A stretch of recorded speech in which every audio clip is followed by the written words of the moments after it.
अस्सलाम वालेकुम।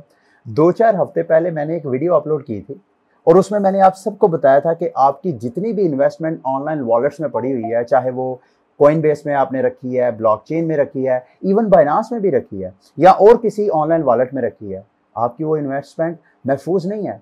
उसकी वजह ये है कि अगर आप क्रिप्टो की सारी तारीख को स्टडी करें तो आपको पता चलेगा कि हर साल या 2 साल बाद कोई बड़ा हैकिंग अटैक होता है किसी न किसी एक्सचेंज या ऑनलाइन वॉलेट के ऊपर और लोगों के बिलियंस ऑफ डॉलर को चुरा लिया जाता है।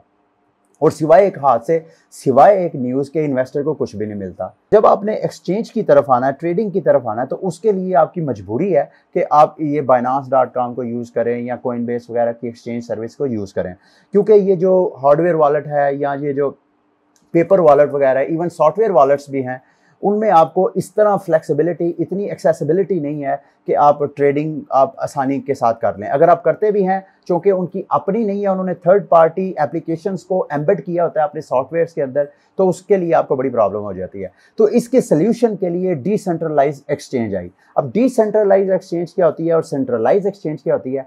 जी, ये जैसे Binance.com है, Coinbase.com है या ब्लॉकचेन वगैरह है, ये सारी सेंट्रलाइज्ड एक्सचेंज है। इसका मतलब ये है कि आप उधर अपना अकाउंट लॉगिन करते हैं और वहाँ पे जो कॉइन्स का एड्रेस आपको मिलता है, जो क्रिप्टो टोकन्स का आपको एड्रेस मिलता है, वो सिर्फ एड्रेस ही आपके पास होता है।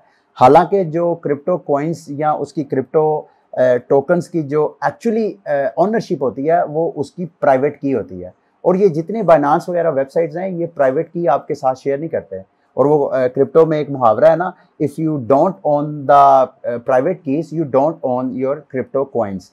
तो आपके पास जब तक प्राइवेट की नहीं होगी, उसकी ओनरशिप आपके पास नहीं होगी। इसकी मिसाल आप यूँ ले लें कि अगर आप रिक्शे को चला रहे हैं और पीछे से लिखा है जा नहीं जा शहजाद तेरा है, वो शहजाद एक्चुअली तेरा नहीं है, वो रिक्शा उसी बंदे का है जिसके नाम पे उस रिक्शे के ओनरशिप कागजात हैं। तो जब आप ये बाइनांस को यूज़ करते हैं, ब्लॉकचेन वगैरह को यूज़ करते हैं, तो उसके आपके पास सिर्फ उन कॉइन्स के वॉलेट एड्रेस हैं, असल ओनरशिप जो है उन वेबसाइट्स के पास है। तो ये जो डिसेंट्रलाइज एक्सचेंज आया, उसका मकसद ही इस प्रॉब्लम को सॉल्व करना था कि भाई जब फंड्स मेरे हैं तो उसकी ओनरशिप उस वेबसाइट के पास क्यों ना हो। और दूसरा एक और सोल्यूशन था कि ये जो ओनरशिप है इसको डिस्ट्रीब्यूट कर दिया गया। अब जाहिर बात है आपने ट्रेडिंग तो करनी है, तो डिसेंट्रलाइज एक्सचेंज में ये फैसिलिटी दी गई यूजर्स को, इन्वेस्टर्स को, कि वो प्राइवेट कीज को अपने पास महफूज रखें, जबकि ट्रेडिंग के लिए वो वॉलेट एड्रेस उस वेबसाइट पे अकाउंट साइड अप करें और कॉइन्स के और टोकन्स के वहाँ से वॉलेट जनरेट कर लें। उन वॉलेट की प्राइवेट की वो जो डिसेंट्रलाइज एक्सचेंज वेबसाइट्स हैं जिसमें यूनिसैप है, और मैं इस वीडियो में जो डिस्कस करूंगा वो बाइनांस का डेक्स है, यानी बाइनांस का डिसेंट्रलाइज ऐप है जिसको ट्रस्ट वॉलेट बोलते हैं। तो इन ऐप्स का मकसद ये है कि वो आप लोगों को एक्सचेंज की फैसिलिटी भी दें और साथ आपको आपके जो कॉइन्स हैं, जो टोकन्स हैं, उनकी प्राइवेट की एक्सेस भी बजाय इसके कि वो अपने सर्वर्स पे रखें, बल्कि वो आपकी डिवाइसेस पे आपको उसकी एक्सेस दें, ताकि आप कहीं भी उसको उसका बैकअप भी रख सकें, ताकि इन केस कि अगर वो एप्लीकेशन कहीं मतलब ख़त्म हो जाता है या आपका मोबाइल ख़राब हो जाता है, तो आप दोबारा किसी नई डिवाइस पे अपने फंड्स को दोबारा रिस्टोर कर लें। तो डिसेंट्रलाइज एप्लीकेशंस बहुत ज़्यादा है मार्केट में। आप इस वीडियो की डिस्क्रिप्शन में मैं चंद एक जो अच्छी डिसेंट्रलाइज वेबसाइट्स हैं उनका जिक्र भी कर दूंगा। अच्छा, अब आपके जहन में ये सवाल आ रहा होगा कि मैंने ट्रस्ट वॉलेट को क्यों चूज़ किया, जबकि there are number of software wallets, there are number of DEX applications, तो इसको क्यों चूज़ किया? एक तो ये है कि बाइनांस का ये वाला एप्लीकेशन एक वक्त में सॉफ्टवेयर वॉलेट भी है और दूसरा ये साथ साथ डेक्स भी है, यानी डिसेंट्रलाइज एक्सचेंज भी है।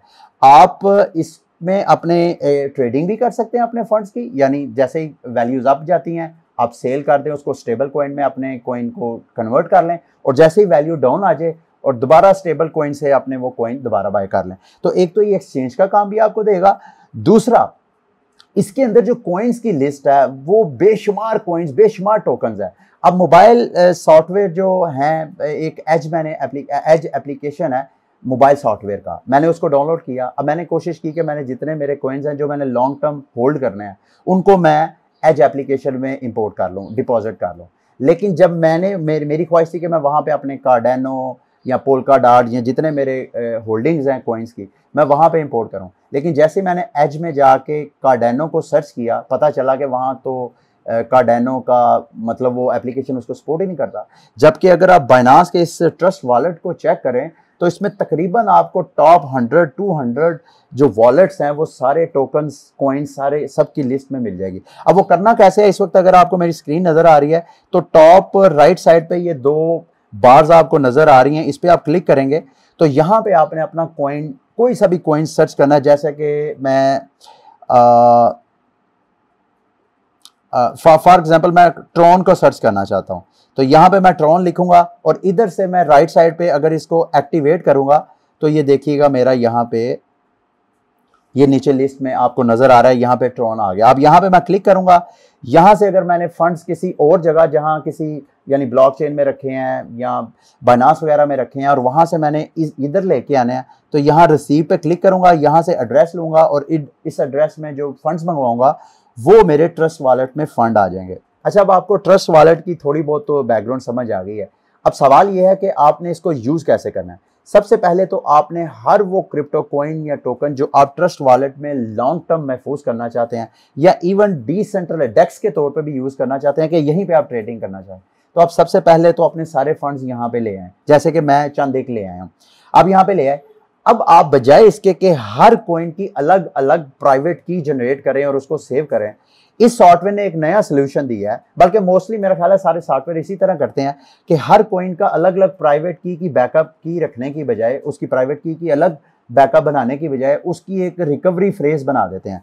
यानी मैं इस सॉफ्टवेयर में जितने भी मेरे वॉलेट एड्रेस हैं उनकी जो प्राइवेट कीज हैं जो कि इस वक्त मेरे इस डिवाइस के अंदर महफूज हैं, क्या होगा अगर ये डिवाइस मेरे से गायब हो जाए, क्या होगा अगर ये जो ट्रस्ट वॉलेट एप्लीकेशन है यही खत्म हो जाए, ये कंपनी खत्म हो जाए, तो मेरे तो फंड्स गए। ऐसा नहीं है।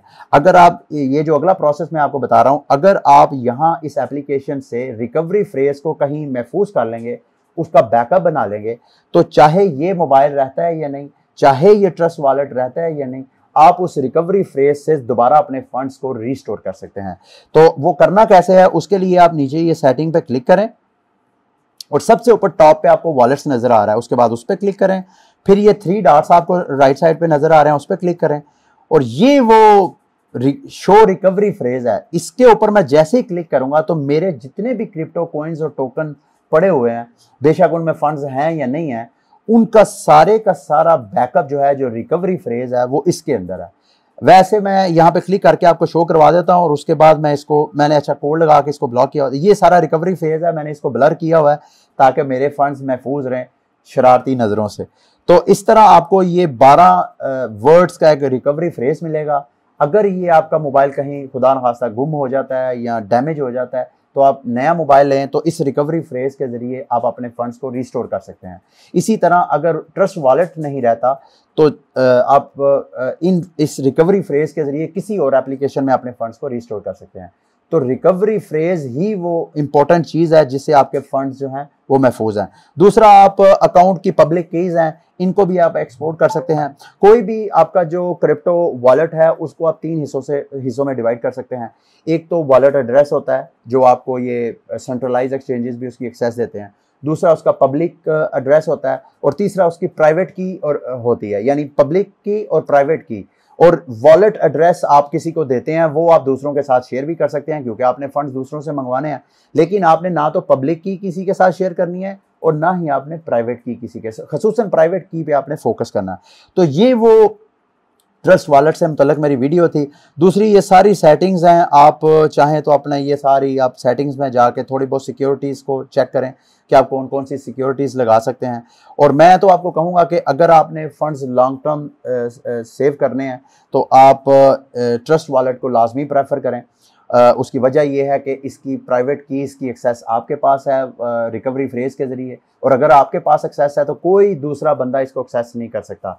एक बात याद रखिएगा कि ये जितने भी कॉइन्स हैं इनकी प्राइवेट कीज़ जो बाइनांस का सर्वर है, जो ट्रस्ट वॉलेट का सर्वर है, वहाँ पे महफूज नहीं है। अगर आपने अच्छी तरीके से अपने ये रिकवरी फ्रेजेस को सेव ना किया अच्छी जगह, तो अगर once you lose your recovery phrase you lose all your crypto coins. तो आपने बड़ी केयरफुली इनको सेव करना है।